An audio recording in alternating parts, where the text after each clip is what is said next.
on the situation in ATO.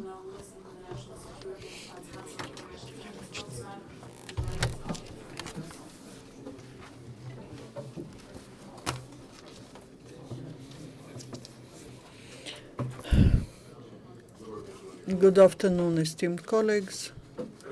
The President of Ukraine, Petro Poroshenko, signed the order on awarding the title of Hero of Ukraine with the order Golden Star to the Colonel Igor Gordichuk. Colonel Igor Gordichuk participated in many operations during ATO. He headed the special purpose unit in the rear of the enemy. He was commanding the battles on occupying Savur-Mogila. He personally headed the detachments of special purpose when doing the intelligence deep behind the line of the front. During 12 days of the battles at Savur-Mogila, Colonel Gordichuk was heroically fighting despite the wounds. The situation in ATO zone during the last 24 hours, in the ATO we see certain reduction of activity of terrorists. There are no killed among Ukrainian servicemen, 4 are wounded. One serviceman of the National Guard was wounded in the result of shelling from terrorists at the checkpoint near Smila. The territory around the checkpoint continues to be under the control of the ATO forces after big losses that the militants suffered during the last 2 days. They are not attacking, they're just shelling this checkpoint from mortar launchers. In Lugansk and the south of Donetsk regions, the shellings have been reduced. The militants are more active near Donetsk and Debaltseve, and also in Popasnyansky district of Lugansk region. The positions of ATO were shelled near Novotroitsk and near Kamensk of Donetsk region from Grad systems near Ritka Dub in Shakhtarsk district. Our military were 4 times shelled from the artillery, mortar launchers and tanks. After that, our servicemen repelled the offense of the militants. After that, the terrorists suffered losses near Azeryanivka of Gorlivka city council. The groups of terrorists stopped the process of exchange of hostages. We informed that Ukrainian Center of Assistance in exchange of hostages continues its work and does everything possible to find people who are in the hands of the illegally armed groups. There were no combats on the border. The military, the aviation intelligence by drones was fixed over Mariupol and at the administrative border with occupied Crimea. During that time, Ukroboronprom concern repaired 1,000 units of equipment, besides 200 units of new equipment were manufactured and sent to the front line.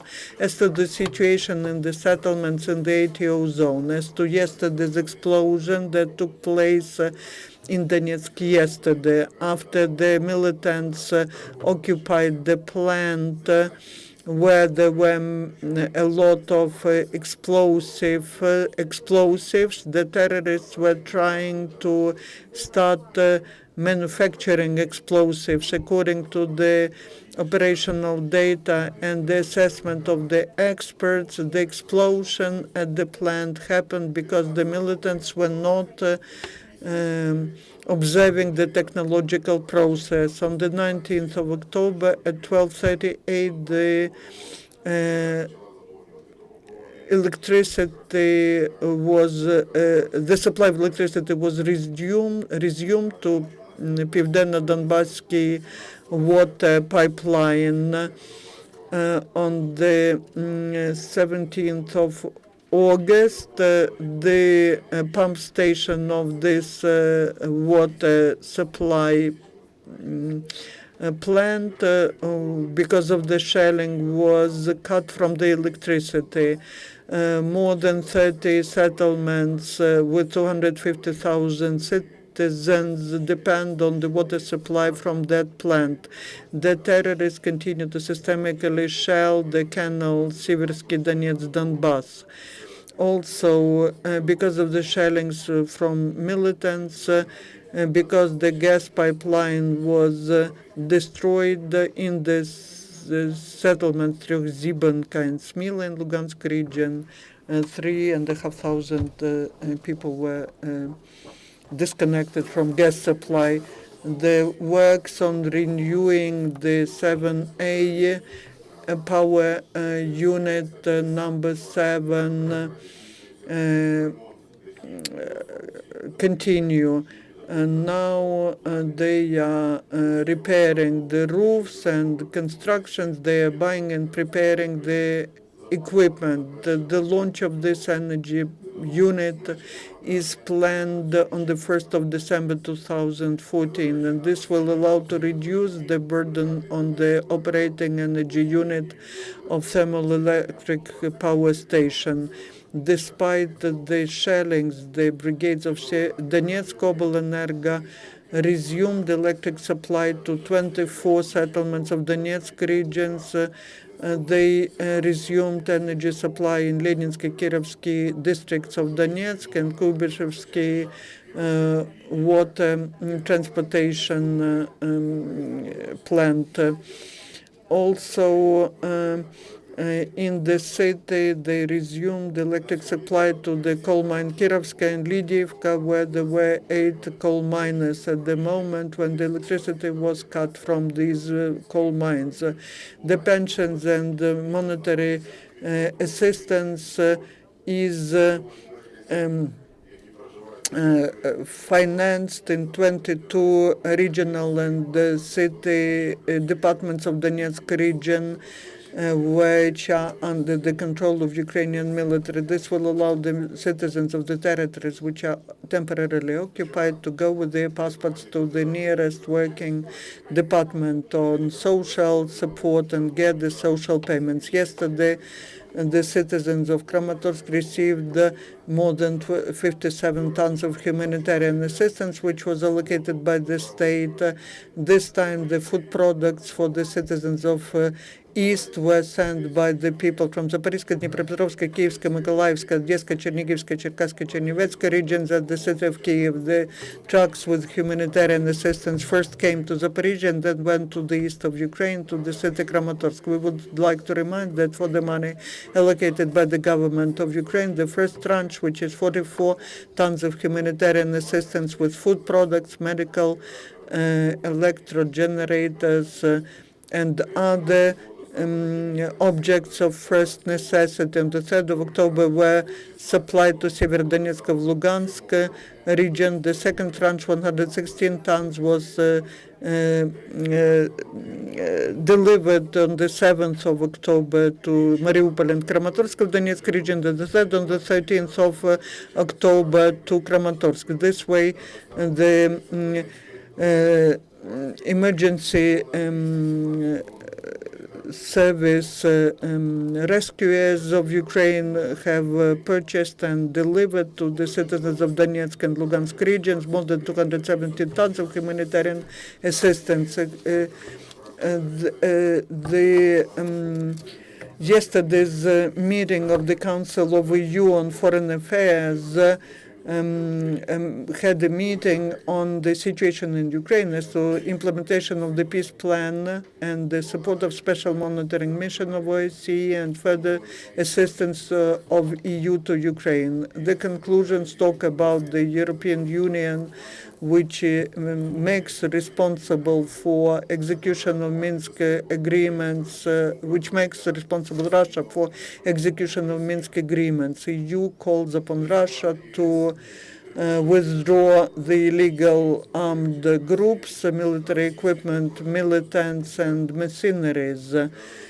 Also, the EU Council supports quick expansion and continuation of the mission of observers from OSCE. Also, Brussels does not recognize elections in so-called Lugansk and Donetsk People's Republics. Also, the conclusion says that the European Commission and the states members of the European Union will provide 63 million euros of assistance to the population which suffered from in the result of the conflict in Donbass. The EU Council also accuses condemns the worsening of the situation with human rights in Crimean Peninsula after the meeting of the Council of the Heads of Ministries of Foreign Affairs of the countries of EU. The High Representative of European Union on Foreign Affairs, Catherine Ashton, stated that European Union has no intention to soften the sanctions against Russia.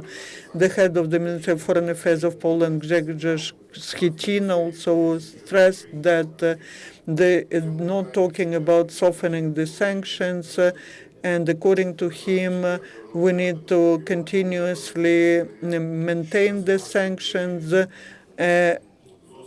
until Russia gives the signal that they change their position as to Ukrainian conflict. On the 24th of October, the Security Council of United Nations plans to have the meeting as to the situation in Ukraine. This meeting is called at the request of Great Britain. The meeting will be held the same day in the morning of Friday. We expect that during this meeting they will discuss the latest report of the High Commissioner on UN on Human Rights. What is cassette bombs that Human Rights Watch claims a Ukrainian army is using in the east? Can you say something about that, please?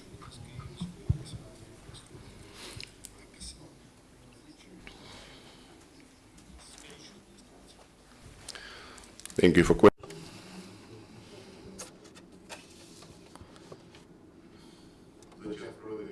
During ATO operation, Ukrainian armed forces never used prohibited by international laws weaponry, including cassette mines or bombs. We are very thankful to international organizations that monitor the situation in ATO area and help to inform about the situation on temporary occupied territories. At the same time, we would like to ask representatives of international organizations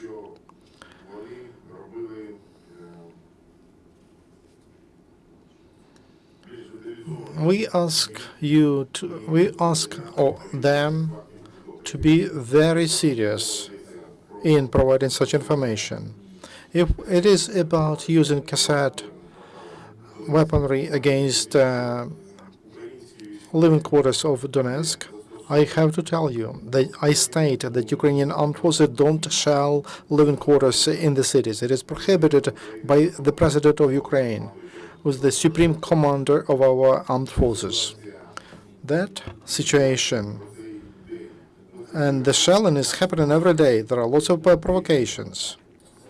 And terrorists set up those, especially for Russian TV. And that information finally came to hands of international organizations. The President of Ukraine demands, that's why he demands to have more monitors and observers in ATO areas and on those territories that are under control of terrorists and militants. Larger mission, OSCE mission, and supporting them with drones and other equipment will allow us to give more objective information and to get information from those places where that happens. That's why, again, we invite you, we ask you, if you have any evidence that Ukrainian armed forces use prohibited weaponry, give it to us, that information. If In their report, they mention that information, but we need evidence and ballistic evidence and other evidence. On October 13, State Service on Emergency, they made an announcement and a statement that in Yevgenika village in Slovyansk district, professionals and miners of their service have found 4 reactive shells of Uragan system, which were launched by terrorists. So 4 of those shells had they had cassettes, explosive devices, and our professionals were able to demine them. And they helped to protect civilians. Those are shells that are prohibited. Nobody paid attention to that. So please, I ask you all, on October 13th, village Yevgenivka in Slovyansk district, Luhansk region, our emergency source found 4 of such shells that have not exploded, and they were shelled by terrorists. Uragan system is not ground, it's more powerful weaponry. So pay attention to that. Thank you. Any questions?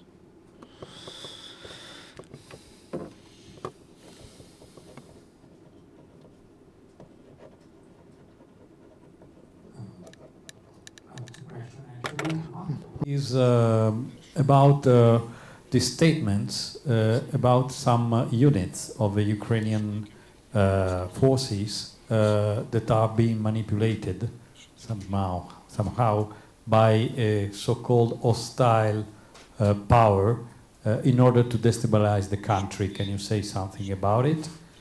And the second one is could you please update us on the activity of the Russian military forces along the border with Ukraine? Can you confirm after 1 week that there was an effective pull-out of those forces? Thank you very much.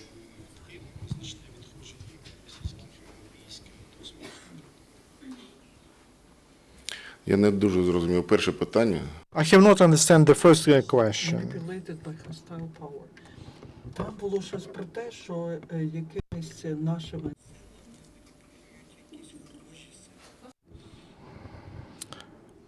The first question was not Sergio, would you clear. repeat it again? Зараз Серджо ще раз. Yep. So there have been statements about some units, the National Guard, for instance, that are being manipulated by a hostile power in order to destabilize the country, like organizing, for instance, demos in front of a presidential administration and so on and so forth. And it has been said that this is part of a kind of destabilization operation. Could you confirm that, please? Thank you. Thank you for questions.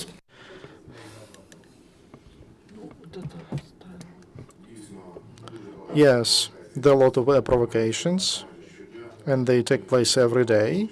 We record that, document that, and we use some soldiers or some, let's say, law enforcement bodies of Ukraine. The situation is more or less clear. We understand that there was an element of provocation from abroad, as you say, from hostile power, but it was from our neighbor, from the north. Now it's clear, and we made conclusions, and we organized some preventive measures for that situation not to be repeated. As to the second question about the pull out of Russian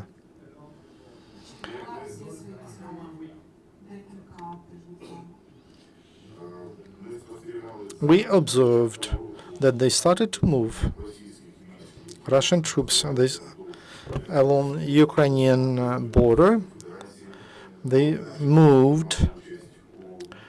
They pretended to participate in military trainings, but we don't have the confirmation that they were pulled back to their main bases. The majority of them are still there.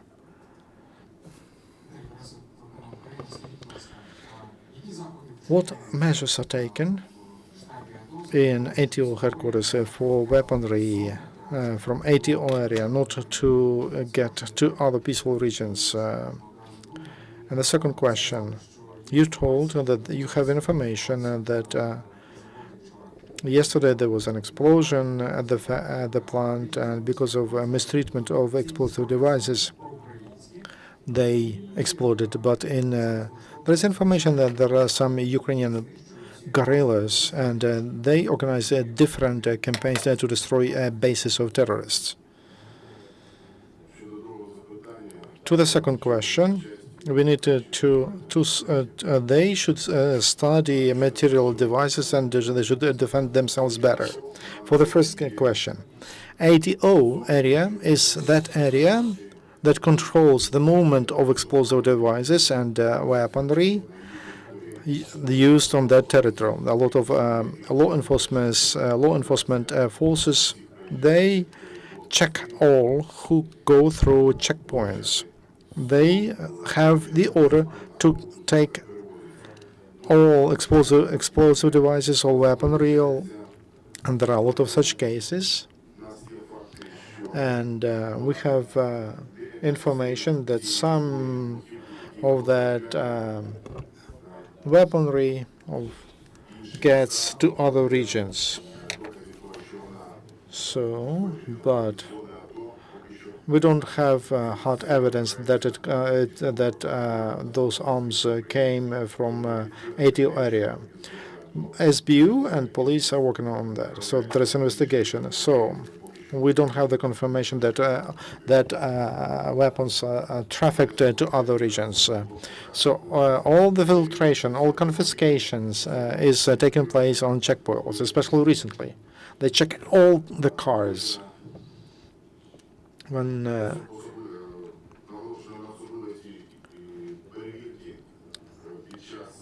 they check, they examine, especially during this election campaign, and extensive examination. I understand that not people are happy with that, but that inspection will be over when we have enough of evidence. That do you have information that there are some underground groups of guerrillas that they work in the rear of the enemy, and they even put some traps for militants? Do you know about such groups? Information about special groups, so-called guerrillas. We don't have that information. If there are guerrillas, maybe special services know about that.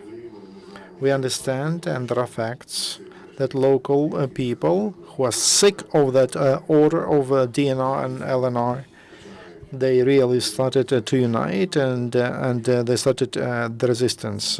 We have such facts. Yesterday, Amnesty International handed out information about executions from both sides, which means the Ukrainian side may have committed some of them too. Now you maybe once again say you don't have any evidence of that, but just yesterday I talked to a volunteer from a volunteer battalion in the east who said they of course take prisoners, but snipers are not taken prisoners, leaving the rest open. So maybe you can elaborate on that execution thing.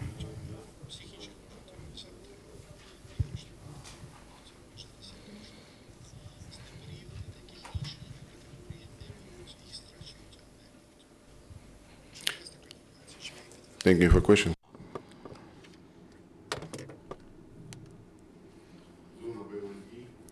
That's the area of battle, and that includes part of Donbass. It means that there are active military activities. Unfortunately, people are killed there. Our armed forces are killed, our soldiers and civilians are killed, and terrorists also are killed, and militants are also killed. And it doesn't matter what kind of a position they hold. As to tortures or executions, we don't have not just a mass. We have a great number of examples, and from those hostages, and they tell us how they are treated by militants. They are beastly. So we put lots of efforts to take our people back as soon as possible and to return them to their families. As to those who are arrested by our armed forces and by our police, we act according to our legislation. The legislation, the laws of Ukraine, prohibits any torture, any execution. Once again, I speak to international monitors, to international organizations and professionals. If you have any fact, any evidence of torture or of execution or use of illegal weaponry, give us that information, but give us evidence, material evidence, not just rumors. So we need facts, hard facts. If anyone of any Ukrainian military man or any citizen of Ukraine is found and convicted in using torture, execution, and violation of, and if they violate Ukrainian law, abuse Ukrainian law, they will be responsible, they will be brought to criminal responsibility for that. Could you please comment the situation with 32nd checkpoint? Is there any information? Because we are informed that they again encircled 32nd checkpoint and those which are close by. During the last 2 days, the militants suffered big losses there, and they're looking for the possibility to again start assault, but they are not starting the offense. They are shelling from the distance. During the last day, not a single Ukrainian was killed, fortunately. Any other questions, colleagues?